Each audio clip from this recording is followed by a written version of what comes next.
इसरो ने की नासा की बोलती बंद, सबसे बड़ा सैटेलाइट किया लॉन्च, नासा से भी आगे निकला इसरो। जी हां दोस्तों, आपने बिल्कुल सही सुना।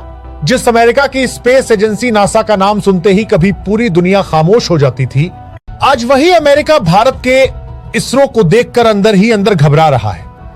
वॉशिंगटन के हाईटेक कंट्रोल रूम्स में आज जो सन्नाटा पसरा है, वो सिर्फ एक तकनीकी चुप्पी नहीं है, वो डर है, वो हैरानी है और वो स्वीकार है कि अब खेल बदल चुका है। जिस भारत को दशकों तक गरीब, पिछड़ा और टेक्नोलॉजी में कमजोर समझा गया, आज वही भारत अंतरिक्ष की रेस में सबसे आगे खड़ा नजर आ रहा है। और यह कोई भावनात्मक बात नहीं है, यह पूरी तरह आंकड़ों और हकीकत पर आधारित सच है। दोस्तों, एक वक्त था जब पश्चिमी देश भारत को लेकर मजाक उड़ाते थे। कहा जाता था कि जिस देश में लोग अभी भी गांवों में लालटेन के नीचे पड़ते हैं, वो स्पेस प्रोग्राम क्या चलाएगा। कार्टून छापे जाते थे जिनमें भारत को बैलगाड़ी और साइकिल के साथ दिखाया जाता था और सवाल पूछा जाता था कि ऐसे देश को अंतरिक्ष की क्या जरूरत है।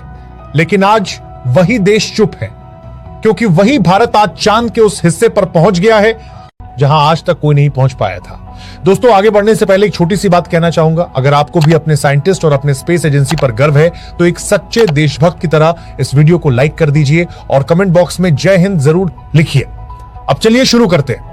दोस्तों, नासा का सालाना बजट लगभग $25 बिलियन के आसपास है, यानी इतना पैसा कि दुनिया के कई छोटे देशों की पूरी अर्थव्यवस्था उसमें समा जाए।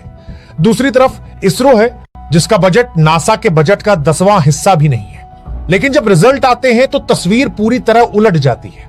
कम पैसे में ज्यादा काम, कम रिसोर्स में ज्यादा सटीकता और कम समय में बड़े मिशन, यही इसरो की पहचान बन चुकी है। याद कीजिए मंगलयान मिशन को, जब भारत ने पहली ही कोशिश में मंगल की कक्षा में पहुंचकर पूरी दुनिया को चौंका दिया था। उस मिशन का खर्च इतना कम था कि लोग तुलना करने लगे कि हॉलीवुड की फिल्म ग्रेविटी का बजट उससे ज्यादा था।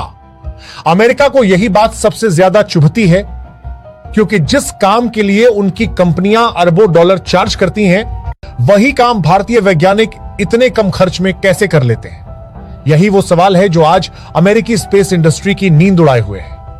दोस्तों, इसे कहते हैं जुगाड़, इसे कहते हैं फ्रूगल इंजीनियरिंग, यानी हर पैसे की कीमत समझना, हर रिसोर्स का पूरा इस्तेमाल करना और बिना फिजूल खर्ची के परफेक्ट रिजल्ट निकालना। भारत ने इसी सोच को अपनी ताकत बना लिया है और आज यही सोच ग्लोबल स्पेस मार्केट में गेम चेंजर बन चुकी है। पहले जब किसी देश या कंपनी को अपने भारी सैटेलाइट लॉन्च कराने होते थे, तो उनके पास दो ही ऑप्शन होते थे, या तो अमेरिका की कंपनियों के पास जाएं या फिर यूरोप की एजेंसियों के पास। और दोनों ही जगह कीमत इतनी ज्यादा होती थी कि छोटे और विकासशील देश सपने में भी सोच नहीं सकते थे। लेकिन इसरो ने यह पूरा गणित ही बदल दिया। PSELV और LVM-3 जैसे रॉकेट्स ने यह साबित कर दिया कि सस्ता मतलब कमजोर नहीं होता, बल्कि सही डिजाइन, सही इंजीनियरिंग और सही प्लानिंग से दुनिया के सबसे भरोसेमंद लॉन्च भी किए जा सकते हैं। यही वजह है कि आज सिर्फ छोटे देश ही नहीं, बल्कि बड़ी बड़ी मल्टीनेशनल कंपनियां भी अपने कीमती सैटेलाइट्स भारत के रॉकेट पर भेजने को तैयार हैं। जब वनवेव जैसी कंपनी ने अपने दर्जनों सैटेलाइट्स लॉन्च करने के लिए इसरो को चुना, तो यह अमेरिका के लिए किसी झटके से कम नहीं था, क्योंकि वनवेव में पश्चिमी देशों का भारी निवेश है। अरबों डॉलर दांव पर लगे थे और फिर भी उन्होंने भरोसा किया भारतीय तकनीक पर। यह भरोसा यूं ही नहीं आया, यह वर्षों की मेहनत, सफल मिशन और लगातार बेहतर होते ट्रैक रिकॉर्ड का नतीजा है। लेकिन दोस्तों, इसरो की यह कामयाबी रातों रात नहीं आई। इसके पीछे एक लंबा संघर्ष है, एक लंबी लड़ाई है, और वो लड़ाई सिर्फ तकनीक की नहीं थी, वो राजनीति की भी थी, दबाव की भी थी और आत्मनिर्भर बनने की जिद की भी थी। 1960 के दशक में जब भारत ने अपना स्पेस प्रोग्राम शुरू किया, तब हमारे पास न पैसा था, न आधुनिक मशीनें और न ही विदेशी सपोर्ट। पहले रॉकेट के पुर्जे साइकिल और बैलगाड़ी पर लादकर लॉन्च पैड तक ले जाए गए थे। आज ये कहानी प्रेरणादायक लगती है, लेकिन उस वक्त दुनिया इसे मजाक समझती थी।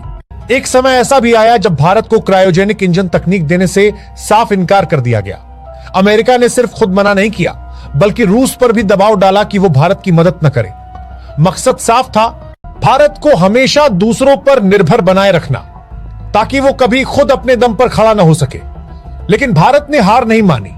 हमारे वैज्ञानिकों ने ठान लिया कि अगर कोई तकनीक नहीं देगा तो हम खुद बनाएंगे। सालों की मेहनत, असफलताएं, टेस्ट फेल होना, आलोचना झेलना, सब कुछ सहा गया और आखिरकार भारत ने अपना स्वदेशी क्रायोजेनिक इंजन बना ही लिया।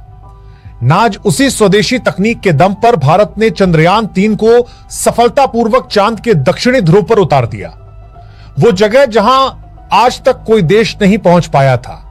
इस एक मिशन ने दशकों की आलोचना, शक और मजाक का जवाब दे दिया। और दोस्तों, यही वो पल था जब पश्चिमी देशों को एहसास हुआ कि भारत को हल्के में लेना अब भारी पड़ेगा। आज वही देश जो कभी सवाल उठाते थे, अब इसरो के साथ पार्टनरशिप करने को उतावले हैं, टेक्नोलॉजी शेयर करना चाहते हैं, ज्वाइंट मिशन करना चाहते हैं और भारत को बराबरी का खिलाड़ी मानने लगे हैं। लेकिन कहानी यही खत्म नहीं होती। असली टेंशन अमेरिका को अब उस चीज से है जो आगे आने वाली है। भारत में शुरू हुई स्पेस क्रांति।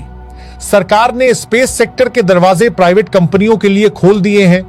यानी अब सिर्फ इसरो ही नहीं बल्कि भारतीय स्टार्टअप्स भी रॉकेट और सैटेलाइट बना रहे हैं। स्काईरूट, एग्निकुल जैसे स्टार्टअप्स अपने रॉकेट लॉन्च कर चुके हैं और यह शुरुआत है। अमेरिका को डर है कि अगर इसरो पहले से सस्ता था तो ये प्राइवेट कंपनियां कीमत और भी नीचे ले जाएंगी और तब अमेरिकी स्पेस कंपनियों के लिए मुकाबला और मुश्किल हो जाएगा। दोस्तों, अमेरिका की ताकत हमेशा से दो चीजों पर टिकी रही है, पहला पैसा और दूसरा कंट्रोल। नासा के पास पैसा बेहिसाब है और अमेरिकी कंपनियों का स्पेस मार्केट पर लंबे समय से दबदबा रहा है। लेकिन भारत ने यहां दोनों मोर्चों पर खेल पलट दिया है। एक तरफ कम खर्च में बेहतर रिजल्ट और दूसरी तरफ भरोसे की ऐसी छव्वे कि दुनिया के देश अब अमेरिका की बजाय भारत को चुनने लगे हैं।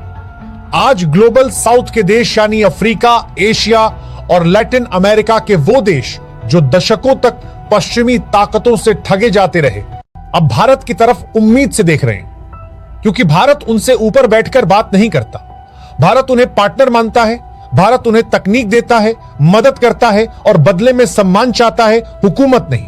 याद कीजिए, जब भारत ने सार्क देशों के लिए सैटेलाइट लॉन्च किया था, उस मिशन का मकसद कोई मुनाफा नहीं था। मकसद था पड़ोसी देशों को आपदा प्रबंधन, संचार और मौसम की जानकारी में मदद करना। यही सोच अमेरिका को परेशान करती है क्योंकि अमेरिका स्पेस को हथियार की तरह इस्तेमाल करता है जबकि भारत उसे सहयोग का जरिया बनाता है। और यही वजह है कि आज कई देश खुलकर कहने लगे हैं कि अगर उन्हें अपना सैटेलाइट लॉन्च कराना है तो वो भारत को चुनेंगे, क्योंकि भारत भरोसेमंद है, सस्ता है और राजनीतिक दबाव नहीं बनाता। अमेरिका को डर है कि अगर यही ट्रेंड चलता रहा तो उसका दशकों पुराना दबदबा धीरे धीरे खत्म हो जाएगा। अब यहां एक और बड़ा फैक्टर आता है जिसे कहा जाता है रिवर्स ब्रेन ड्रेन।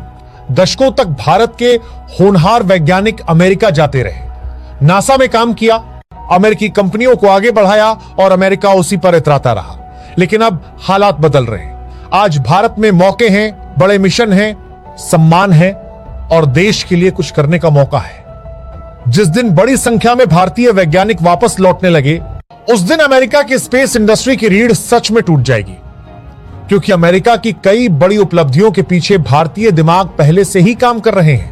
फर्क सिर्फ इतना है कि अब उन्हें अपने देश में भी उतने ही बड़े सपने दिखने लगे हैं।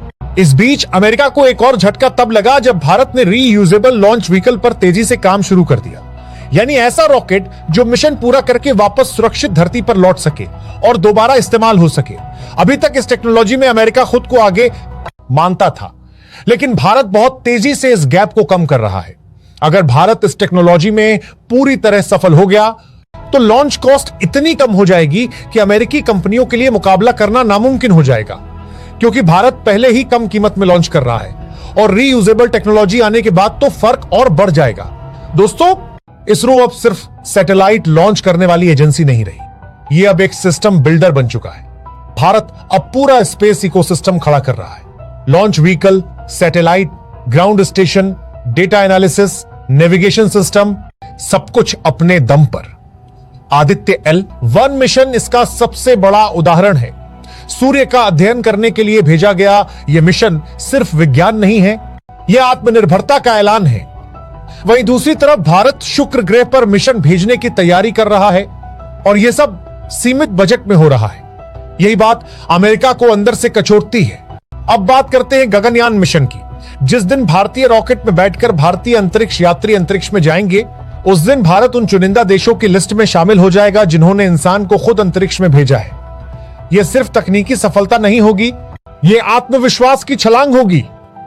और यही कहानी खत्म नहीं होती। भारत 2035 तक अपना खुद का स्पेस स्टेशन बनाने की योजना पर काम कर रहा है। अभी तक इस क्लब में सिर्फ अमेरिका, रूस और चीन है, लेकिन भारत अब इस लिस्ट में शामिल होने जा रहा है। अमेरिका जानता है कि अगर भारत यहां तक पहुंच गया तो उसे स्पेस में भी बराबरी की टक्कर मिलने लगेगी। नासा और इसरो का ज्वाइंट मिशन निसार भी इसी बदलते समीकरण का सबूत है। गौर करने वाली बात यह है कि इसमें भारत की रडार टेक्नोलॉजी बेहद अहम भूमिका निभा रही है। यानी अब अमेरिका भारत को जूनियर नहीं बल्कि बराबरी का पार्टनर मानने को मजबूर हो रहा है।